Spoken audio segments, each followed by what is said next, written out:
Let us take note.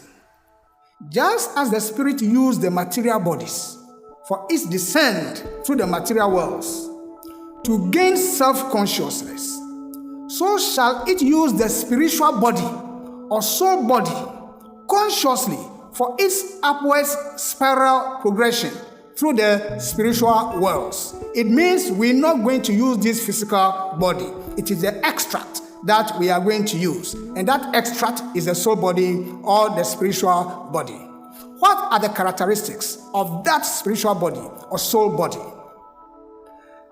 The soul body or the spiritual body needs neither food, as we know it now, nor shelter, nor sleep. It doesn't need it. It doesn't need them. It knows no disease, sorrow, or death compared to what we have now as regards to the dense body. And this is the other one. It is superior to the four elements.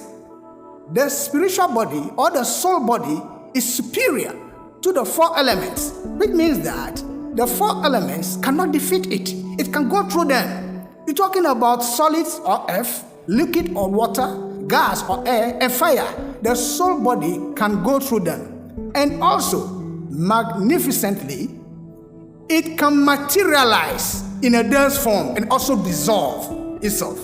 That is one very important quality of the soul body we are talking about, that it can materialize into dense body just as we are in this dense body, and it can also dissolve. That is what the spiritual body can do. We will talk more about the soul body as soon as permissible on this channel. As soon as possible, we will talk about it so that people will know that the soul that we talk about eventually leads to the building of the soul body. And it is the soul body that we are going to use consciously to travel through the spiritual worlds.